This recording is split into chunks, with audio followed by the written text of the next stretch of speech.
Okay guys, so for the next question I want to address how you can select your next program. What process, what should your thinking, and really what should the real progression of training be given how the body works, given the goals that you may have, and so on. So how do I select my next program is our question.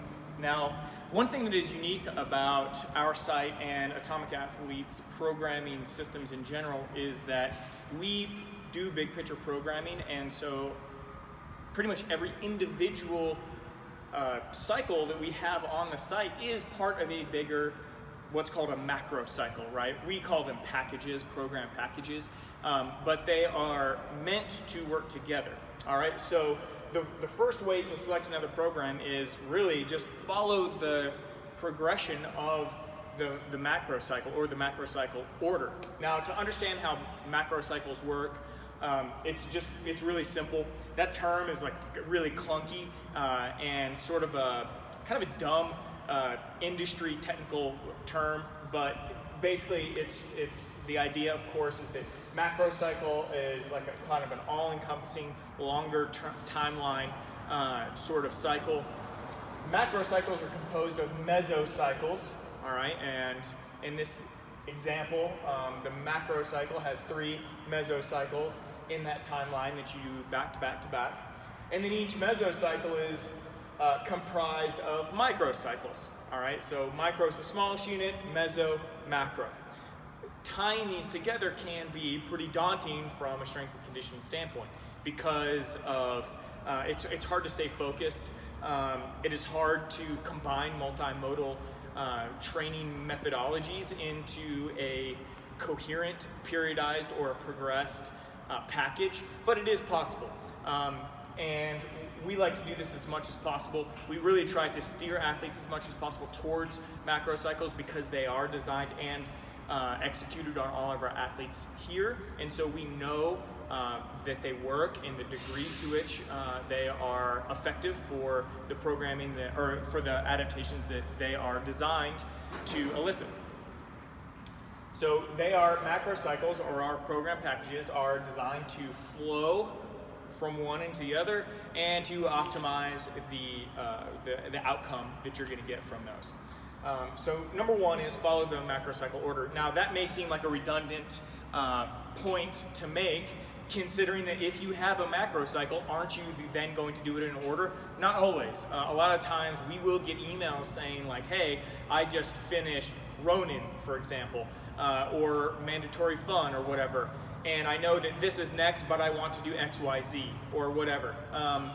Now, that may be legitimate, especially if you have some sort of professional obligation that you need to prepare for.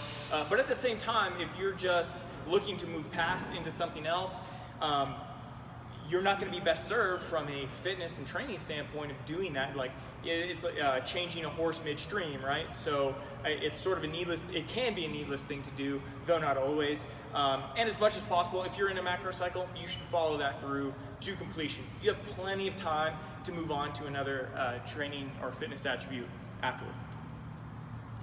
The second thing to look at whenever you want to select your next program is what the periodization curve looks like. And to really understand what the periodization curve is, understand what your goals should be. Some people want to get stronger and bigger, and some people want to be faster, faster moving over ground and lighter. Some people want to lose weight and become faster. Some people want to gain weight and become stronger. Some people just want to kind of be a well-rounded athlete. Well, how do you accomplish each one of these very distinct goals? Understanding periodization is going to really help you understand how you can actually achieve those different goals.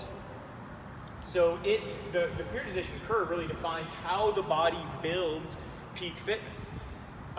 If you look right here at this curve, I'll explain it later, but this basically is the periodization curve on a really shrunk timeline. And I kind of want to define it between two different training parts, all right? So metabolic training and muscular training. This curve is really for metabolic training, though it has a pretty good carryover to muscular training as well. For metabolic training, the periodization curve works like this. You're going to start out with high volume and low intensity. We are in this part of the curve right here. My purple curve is intensity, and my green curve is volume. Here we're starting with high volume and low intensity. Our volume curve is somewhat low, but it's high compared to our intensity.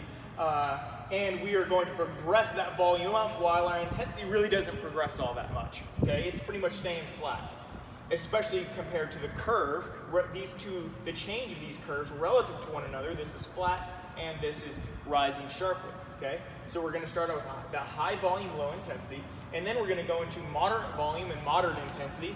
All right, this is this part of the curve right here where we actually see our volume start to drop and our intensity start to increase. All right. And then finally, it's going to move to, in the last phase, it's going to move to high intensity and low volume. Notice here how we are starting out with a lot of volume to create a lot of adaptation at that low intensity, at those low intensity points. And then we are picking up our intensity and dropping our volume so that we can actually achieve this intensity. This is how we build peak fitness. On the strength side, it's going to be the same thing. You're going to lift moderately heavy weights early on through hypertrophy, and then you're going to drop a bunch of that volume and you're going to start lifting a lot heavier load to maximize those tissue changes through neuromuscular strength gains.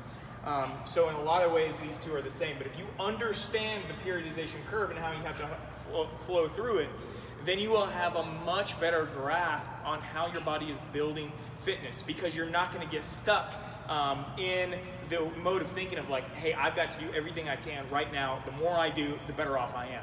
The more is not always better based on the fact that we have the periodization curve, based on the science that the periodization curve is built upon. Now on the muscular side, for an experienced athlete, the periodization curve may look like hypertrophy, which is moderate volume, moderate intensity, into neuromuscular training, which is going to be low volume, high intensity, and then right back into hypertrophy. Because you've built new muscle tissue here, you are going to increase the recruitment and firing rate of it here, and then we want to build more tissue here or thicken that tissue up again. Or you could also go into strength endurance to kind of finish out the loop where you're going to actually go to very high volume, very low intensity, only to come back to hypertrophy, neuromuscular, so on. All right, so it can work in this loop where you're working through these different muscular modes and training methodologies in order to continually gain strength. Now, the real reason why you'd have strength endurance for a lot of our athletes who are in the military or LEO is really because you have professional obligations that you have to meet, and a lot of the times those professional obligations are based around strength endurance assessments, and so you want to be able to blow those out of the water and do really well so that you can make sure that you can do the kind of training that you want to do rather than be on some sort of remediation program or have to worry about the fact that you did not max out a pretty simple PFT test. Now, let me go back real quick and just talk about what the flow would look like. Since we understand how it would look like from the muscular side, let's talk about what it may look like from a training standpoint for the aerobic side. High volume, low intensity, moderate volume, moderate intensity, low volume, high intensity would look like this. Aerobic capacity up front, followed by long work capacity efforts, followed by short work capacity efforts. And you may say, well, Jordan, isn't this going to get easier? Because, hey, I may be doing like an hour and a half, 2 hour, 3 hour run here, and now I'm only going to do a 30-minute work cap, and then I'm going to do like a 5-minute work cap. Isn't that getting easier? Well, yeah, it is getting easier, but you're peaking the intensity of your work, all right? You're trying to build the most amount of work capacity you can. And so we have to increase the intensity after we've built all that volume so that we can really work on getting as much work into a unit of time as we can.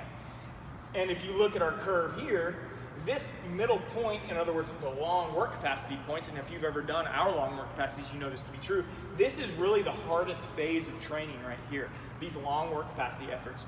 They are hard to recover from, and they're still very metabolically demanding. doing those long runs, while you may be smoked from it, it's not quite as metabolically demanding because you're not really going at a high intensity. There's a lot of volume, and so your joints have to recover and things like that. You need to make sure that you're fueling yourself, but it's not the same sugar burn, muscle burn as a long work capacity. And then of course a short work capacity, even though it may be harder in the moment, they're easier to come back from later in the day than a long work capacity. Finally, I want to look at one other thing on the periodization curve that we need to address specific to new athletes or less experienced athletes.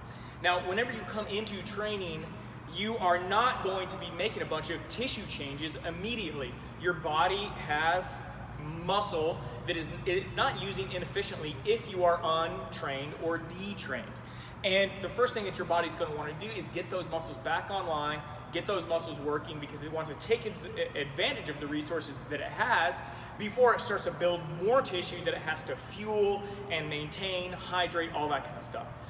So with a newer athlete, your periodization curve, right when you begin training, is going to be a little bit different on the muscular side. You're going to start with neuromuscular training because really that's what your body's going to want to do. All right. Now that doesn't mean that you're going to jump under 90% of your 1RM week one or anything like that. It's going to be progressed up, but you're going to be doing a little bit more low volume, high intensity work than the experienced athlete would, because if they were looking to build muscle, because that's what your body is primed to do, make those neuromuscular adaptations. From there, after a good period of time in this zone, then you can look at hypertrophy and strength endurance, and then hypertrophy again into neuromuscular training. Now, so we've worked out this period where we're not going to make tissue changes, then we phase into making tissue changes through the combined effects of muscular stress and metabolic fatigue, and then we're going to go into neuromuscular training, and we're going to learn to optimize all of that new tissue that we've put on. Now let's look at our third point here, which is in terms of thinking about your training and what should be next. You cannot fall into the trap of thinking you need to do it all right now, that you need high intensity training, that you need lots of volume, that you need strength, that you need hypertrophy now. You don't. In fact, that's going to work against you, okay? Death by threshold. It's going to be too much volume. What I want you to think about, all right, is minimum stimulus threshold versus maximum recoverable volume for whatever adaptation you're trying to make, whatever goal you're trying to reach for yourself. There is a minimum stimulus threshold, the minimum threshold of work that you have to do to get the desired stimulus, all right? Now, that applies to volume and it applies to intensity. If you are doing the minimum amount at the beginning of a program, you're good. You're going to be able to recover from it and you're getting the desired outcome. Versus maximum recoverable volume, which is literally the most amount that you can possibly do and recover from in the required period of time, whatever it is for the frequency of your program, in order to come back and repeat that training effort or repeat that same intensity and volume for the next training phase or day, all right? The maximum recoverable, doing a single rep or a single second or minute or whatever above the maximum recoverable volume is detrimental to your training. This goes up over years and years and years of training, okay? You cannot rush this, all right? This has to be something that you build in over time. Why? Because total cumulative volume of your training over the long arc of your athletic life is more important. And it requires rest. Training is always injury, rest is always healing, okay? So if you get stuck in the trap of thinking you have to do it all right now in this program, combining a bunch of programs into really hard things, into like a really hard super program, you're probably not going to be able to recover from it. And you may actually overtrain yourself and set yourself back in your fitness, all right? And so you have to pick a goal, and you got to stick with it, and you got to stay focused. Now, there's another side of this, which is that you're like, oh, okay, I'm gonna get strong. I bought this strength program. I'm gonna do it again and again and again until I'm strong. Now, there is a lot of validity to that. We have repeated strength programs in here. We have repeated a lot of things because it works. At the same time, repeating programs does limit adaptations if you do it too much, all right? purposeful variability is really a powerful factor in continually eliciting different adaptation, all right? Also, you're gonna do different movements, which is good really for your overall resiliency and longevity of your training career and athletic endeavors, all right?